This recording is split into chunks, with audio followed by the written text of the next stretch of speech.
One of these three ladies is Barbara Cartwright. She was adopted at the age of 1, and for over 40 years lived in England, unaware that she had 4 brothers and a sister here in the United States. Recently, Barbara Cartwright was reunited with her family. Learn more about this heartwarming story right here, right now, on To Tell the Truth. Ladies and gentlemen, Gary Moore!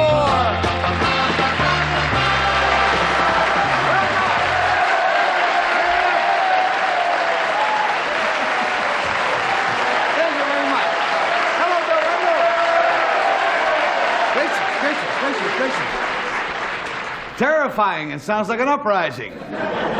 Nice to have you all with us. I can't tell you a great deal more about our first guest without giving away the whole story.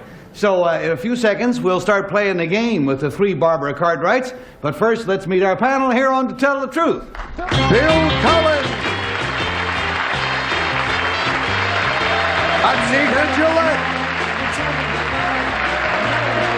Larry Blyden. And Kitty Carlisle.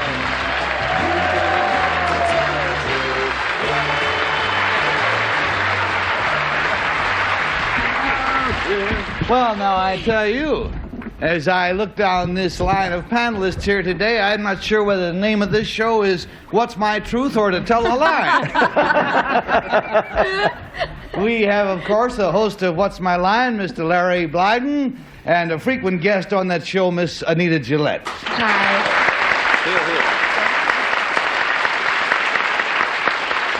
Kitty and Bill are thankfully on hand, and for this week only, Peggy Cass is on the coast taking voice lessons from Buddy Hackett, but she'll be back very shortly. And so, with everybody bigger than a breadbasket and ready to go, let us meet a lady who, after 40 years, was reunited with 1 sister and 4 brothers.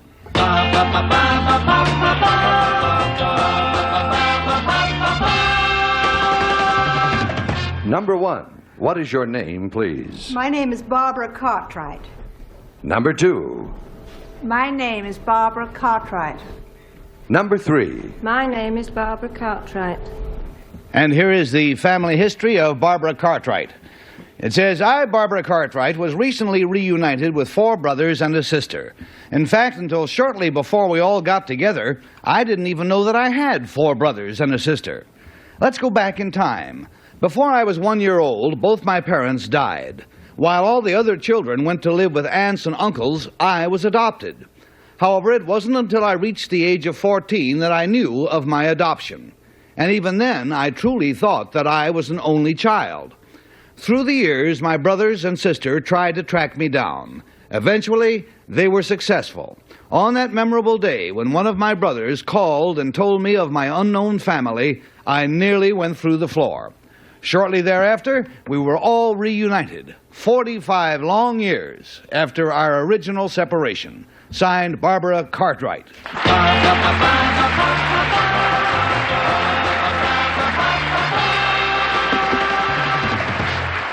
And we'll have question and answer time right after our sponsors pass amongst you hat in hand. Nations come together and excitement grows as buzzer games go global. United Kingdom is ready to kick off the game with small talk and going for gold. Then the ball goes to Family Feud, Canada. That's a picture of me. Watch nations come together in buzzer games go global. Sleeping hot. Now, no one will have forgotten, I feel quite sure, that the 3 ladies across from us all say that they are Barbara Cartwright, who was adopted at the age of 1, and after 40 years was reunited with a sister and 4 brothers that she never even knew that she had. And Bill Cullen, let's start this one with you. A problem with which I have empathy, actually. I spent several years and quite a few $1,000s in the 50s looking for my brothers and sisters. Oh, really? Yeah, I was an only child, and nothing happened, you know? It was one of those situations. Number 2, basing it on that, the fact that I am an only child, what is the drive that you have to find your brothers and sisters? Well, really, they were looking for me more than I was looking for them, because I wasn't aware that I had family until the contact was made. Number one, does that hold true for you? Were you doing any looking at all? No, I didn't know I had brothers and sisters. Now, how did you first find out? I'll stay with you, number one. How did you first find out that somebody was looking for you who claimed to be either your brother or your sister? There was a letter that came, Uh-huh. and I saw the name on it. Number three, were you informed by a letter too? No, I had a man calling my family to inquire about me. And what did they... Thank you, Bill. We're going to go on to Anita. Number three, you say your siblings, your brothers and sisters were adopted. I mean, they went to live with aunts and uncles. Why didn't the aunt and uncle try to find out where you were? Well, I don't know whether they did. They could have done. I think they always knew up to 1940s where I was. But they wouldn't tell your sisters and no, brothers they and weren't. sisters? Well, they weren't allowed to be known as my brothers and sisters. I see. Number one, who adopted you? He was a minister who came to the United States and took me back to England. Number two, who were you adopted by? I was adopted by a minister, yes. He came over from England and chose me, and I lived in England from that time on. Number three, what did he do when he found out that you had, or did he know that you had brothers and sisters? He will have known that I had brothers and sisters, yeah. And he never told you? All righty, and on to Larry Blyden. Okay, number one, how did they find you? I don't really know because the letter just came. They were looking for me for many years. Number three, did you like them once you found them? Oh, yes. Do you have any sibling rivalry with them at all? Some. Okay, so number one, what are their names? My brothers and sisters? There's John and Royal and Charles and James. Okay, number three, what was the sister's name? Edna. That's a good name for a girl. Number two, did you live in the same city with them? No, you mean before... Well, when you were adopted, were you in the same city as your brothers and sisters, or were you in another city altogether? I was just a baby. I was with them, but my brothers and sisters went with aunts and uncles, and I was taken by this minister, being the youngest. I see. Now, you number three... I'm sorry to interrupt you. We're going to go to Kitty. Thank you. Number two, we didn't find out how you found out that you were one of four siblings. Well, it was all of a sudden things started happening. You know, I sort of heard whisperings and things. My adopted parents had never really wanted me to know, and then I started, you know, I wasn't such a fool by that point, and I started hearing rumors and talk, and finally, you know, I forced the issue, and they had to admit to it. Thank you. Number three, were you in a foundling home when the minister took you? No, I was still in my own home. Oh, but the other brothers and sisters had gone away? No, we were all together at the point when I was adopted. Well, number one, you said your parents had died already. How were you still in the same house? They had just died, and then we had to be adopted because there was no one there. And number two, then the minister came to the house and said, I'll take the youngest? He took me because apparently the others didn't want... I felt very hurt about the whole thing. It's rather quite painful, yes. But I felt that I was the one that should have been with the aunts and uncles, but he was the one that took me. Thank you. Probably, I should think, chose the younger because at that age there's not much sense of family identification. I guess that was the rationale. In any event, it is time now for us to make a decision, friends, and decide who we think it is.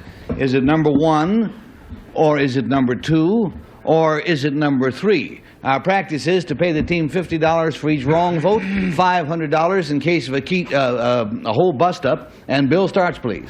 Yeah, well, you know, the one question I wanted to ask, and I never got a chance to, and I guess I didn't think of it in time, was this all worthwhile in the final analysis? I don't know how they feel about it. I was tempted between 1 and 3. I didn't vote for 1 because one said her brothers and sisters are John, Royal, Charles, James, and Edna, and anybody knows that's a famous advertising firm in Zanesville, Ohio. For that reason, I mean, not wishing to blow my own horn, I instead voted for number 3.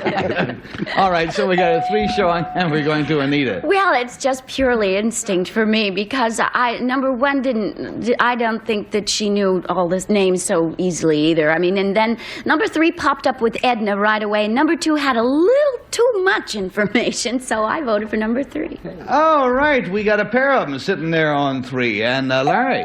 I was torn between 1 and 3, but when 3 said, that they were all in the foundling home at the same time when she was adopted, it sounded so irrational to me that it must be something true in it. And we'd find out later what it was, so I voted for 3. All right, we've got everybody bunching up down at one end, and Kitty, you look like you're going to go off on your own. I am. I didn't hear number 3 say that they were all in a foundling home all together. Did you? Well, as a matter of You fact, made that up. It wasn't said, but... I didn't think it was. It was an interesting thing for Larry to have heard.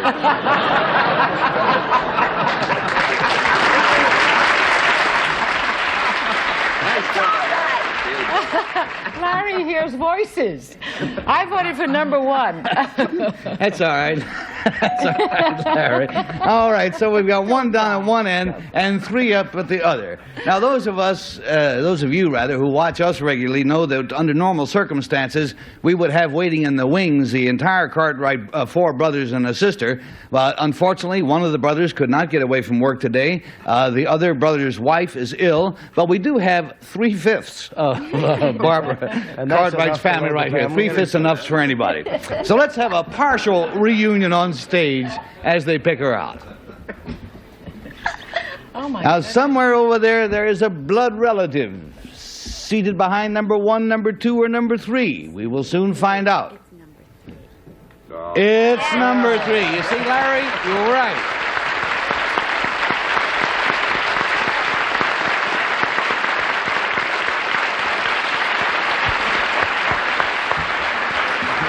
Nice to see that much of you together again. If you'll be seated now, I'll find out about our number 1 and number 2. Number 1, what is your real name, please, and what do you do? My name is Joy Long. I'm a volunteer for Meals on Wheels in Stamford, Connecticut. Well, that's a good outfit, I've heard of it. And number 2, tell us about you. My name is Marion Levine. I'm an author of a new book entitled Odds on Murder, published by Dorrance. Good luck. Now, Barbara was raised under her adopted name of Cartwright. Gentlemen and lady, would you tell us, starting with the gentleman on this end, what your real name is and what you do? I'm Wallace Tower. I'm an auto dealer in Chepachet, Rhode Island. And Towers is the family name then, the legitimate family Tower. name. Yes, and then now the sister. My name is Edna Salisbury. Married? I live in Chepachet. And the other Mr. Towers? I'm Royal Tower. I live in Amherst, Nova Scotia, and I'm a water well driller. Water well driller. Well, then we do have a picture here now of the entire family on the occasion of their happy reunion, one of them not even knowing that she had been lost. But now they are found, and we are delighted to have had all of you with us, and thank you very much on behalf of the Tell the Truth.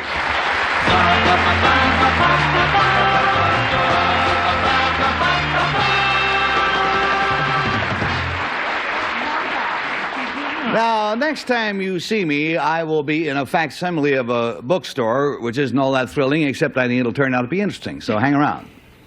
Not all hero.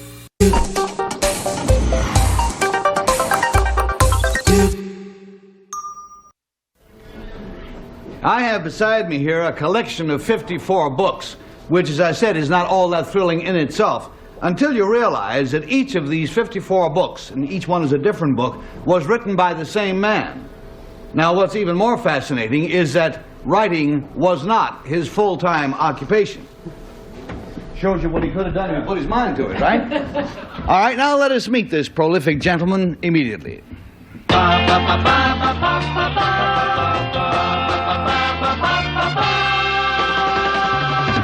Number 1, what is your name, please? My name is Frank G. Slaughter. Number 2. My name is Frank G. Slaughter. Number 3. My name is Frank G. Slaughter. And it's a name that was familiar to many of our crew, and I'm assumed to many of our audience. Let's flesh out Frank Slaughter's story. He says, I, Frank Slaughter, am a writer whose books have sold over 60 million copies. More than half my output of 54 books is devoted to medical themes, and with good reason. You see, for many years I was a surgeon. Shortly after joining the staff of a large hospital, I began to write.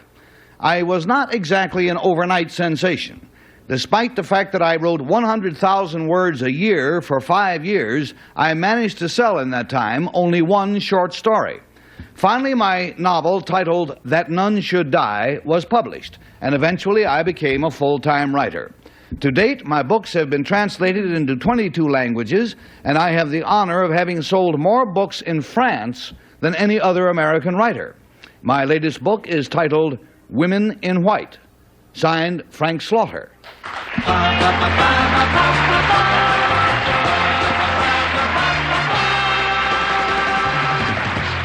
And I think it's kind of reassuring that somebody can sell 50 million copies of books without resorting to pornography. A couple of off-color x-rays, but aside from that, terribly exciting. Anita?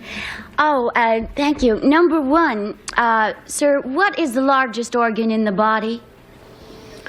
The lungs. Number two, would you say that the lungs are the largest organ in the body? I'd say the lungs are. Number three? The lungs are the largest organs. Number two, do you know what the definition of an organ is? There are many definitions. A separate identifiable portion of the body. I see. Number one, where is the carotid artery? The carotid artery connects the heart to the circulatory system. If you were going to, where is it located? In the left upper chest. Number three, would you agree with that? That's a good definition. Wow. Hey, young Dr. Gillette. Yes, I used to be a medical secretary. I didn't ask you what an epididymis was. That we'll talk about later. Isn't that a wonderful word? What is it? Epididymis. I thought they closed them all down again.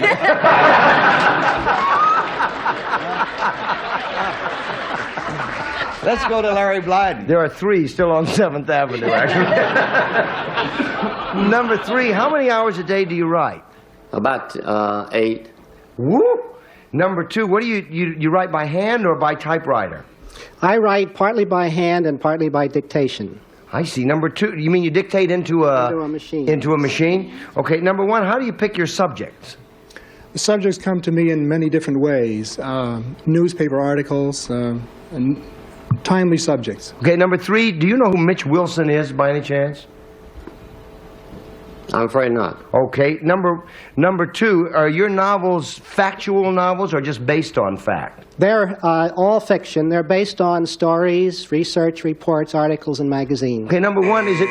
Thank you, Larry. We're going to go to Kitty Carlisle. Thank you. Number three, the fact that you're the most popular American author in France, does that mean that your books are slightly naughty? Not necessarily. The French just like them. Number two, how many words in an average book? It says here that you wrote 1,000 words a year for 5 years. Oh, it was more than 1,000 words a year. 100,000, I mean. The average novel that I write is about 125,000 words. Number one, what major hospital were you connected with? George Washington University Hospital in Washington, D.C. Number three, what is the subject of That None Should Die? I don't mean for you to tell me the whole story, but what was the subject? It's the story of a young surgeon who goes into practice in a southern city and the problems that he faces in getting started. I see. And number three, how do you... And that takes us on down to Bill Cullen, please. Number 2, you mentioned that you were a surgeon. You no longer work at surgery, is that correct? That is correct. I gave up surgery in 1950. You still, of course, hold your MD. That's something that you have that will not... That is correct, but I haven't practiced since that time. Number 1, assuming that same holds true for you, what was it, after all those years of training, what was it that made you drift away from surgery? Did you like surgery? I enjoyed surgery very much, but I enjoyed writing even more. Number 3, are there any qualifications that a surgeon and an author might have in common? Well, if the author is going to write about surgery, he certainly needs the qualifications of a surgeon, and about half of my novels are about surgery. Number 2... Oh, my. All right, operation over, friends. Bell has rung. Let us take crayons in hand and make a little incision. And we will make the incision in the shape of a 1, or of a 2, or of a 3. It's making me crazy. And Anita, epidemiologist Gilette. Yes, right.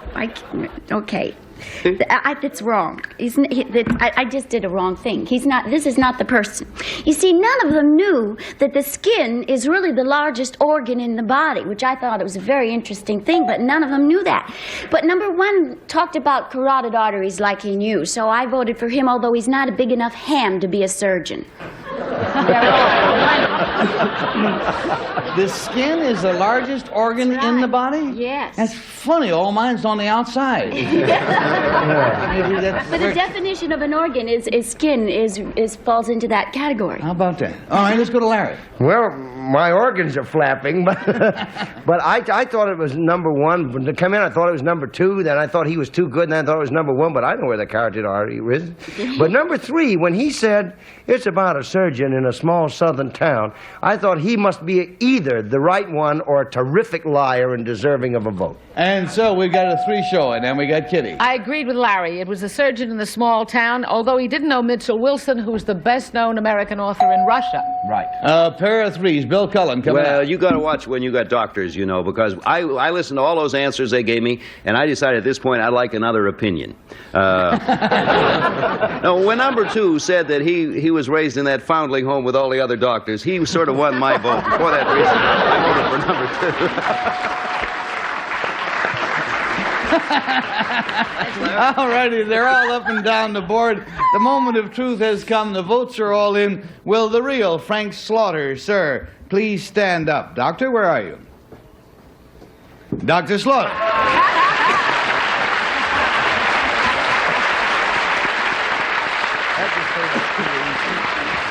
Thank you, Doctor. Let's find out who your imposters were, and highly successful. Number one, sir, what is your real name, please, and what do you do? My name is Frank W. Karras. I work for the Atomic Energy Commission in Washington, D.C. And number two, tell us about you, sir. My name is Charles Cole. I'm president of Wilson College in Chambersburg, Pennsylvania. Dr. Slaughter, we've gotten ourselves all out of time here. We're fascinated to have had you with us. Thank you very much, sir, and thank you, gentlemen. Take care now.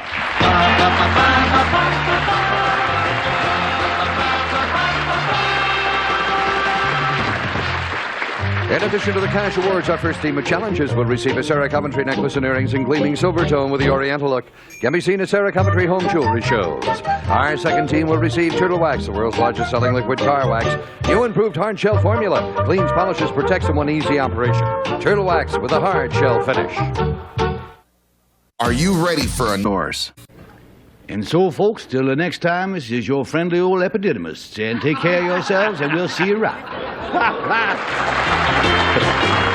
Our central characters today will receive the new cross-refillable soft tip pen. Traditional cross styling and 12-karat gold fill with lifetime mechanical guarantee. Cross fine writing instruments since 1846. Promotional consideration provided by Best Western Motels, the nation's largest chain of 1,250 fine owner-operated motels and affiliated hotels in 900 cities throughout the United States, Canada, and Mexico.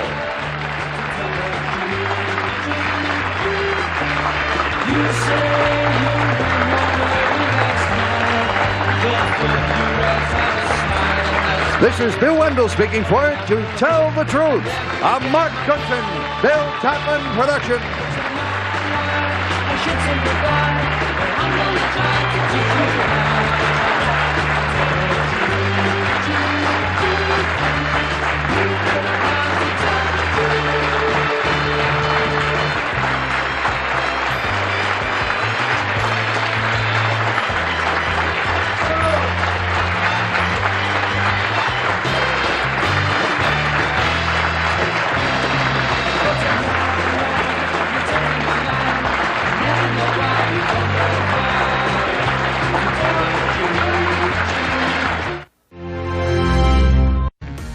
The following program is brought to you by HomeSafe. Keep the comfort, ditch the repair bills.